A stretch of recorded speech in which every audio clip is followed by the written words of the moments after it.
Hello everyone, welcome to cosmic healing. Shiv Mahapuran के अनुसार जो पांचवा ज्योतिर्लिंग है वह है केदारनाथ।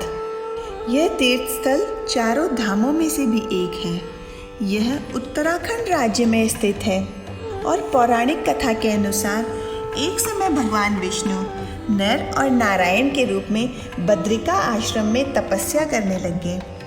तब उन दोनों श्रेष्ठ भक्तों की इच्छा पूर्ण करने हेतु भगवान शिव पार्थिव लिंग में उनके पूजन को ग्रहण करने के लिए आते थे।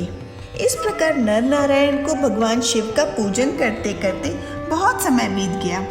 इससे उनकी भक्ति दिन प्रतिदिन प्रबल होती गई और वे शिव जी को प्रसन्न करने हेतु उनका पूजन करते रहे।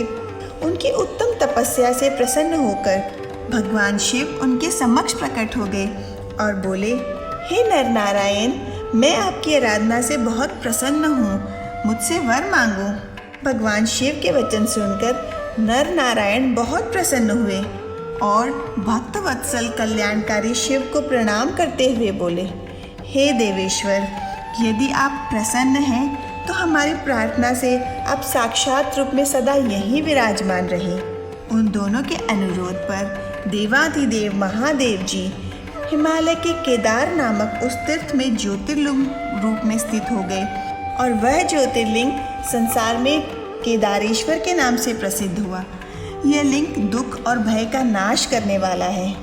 कहा जाता है जो इन ज्योतिर्लिंग के दर्शन कर लेते हैं वह जन्म और मृत्यु के चक्र से छूटकर मोक्ष को प्राप्त होता है। कहीं कहीं पुराणों में एक कथा और इस प्रकार भी कही जाती है, कुरुक्षेत्र युद्ध के दौरान पांडवों ने ही अपने ही लोगों को मार डाला था। इससे भगवान शिव अत्यंत क्रोधित हो गए और जब पांडवों को इस बात का पता चला तो वे पाप मुक्त होने के लिए केदारनाथ शिव जी के दर्शन को गए। शिव जी उन्हें अपना दर्शन नहीं देना चाहते थे, इसीलिए उन्होंने अपना भेष बदलकर बैल का रूप धारण कर लिया। लेकिन भीम ने भगवान शिव को पहचान लिया और उनका पीछा करने लगे। शिव जी को पीछे से पकड़ने के लिए वे भागे, लेकिन भीम केवल शिव जी का पीछे का हिस्सा ही पकड़ पाए थे क्योंकि शिव जी जमीन में धंसने लग गए थे। वह कुबड़ यानी कि पृष्ठभाग जमीन के ऊपर ही रह गया। पांडव बहुत दुखी हुए। तब पांडवों ने वहाँ तपस्या की। तपस्या से शिव जी प्रसन्न हुए और आकाशवाणी की कि पांडवों को श्राप मुक्त कर दिया है। तब से ही उस पृष्ठभाग को केदारनाथ के रूप से जाना जाता है। Thank you so much.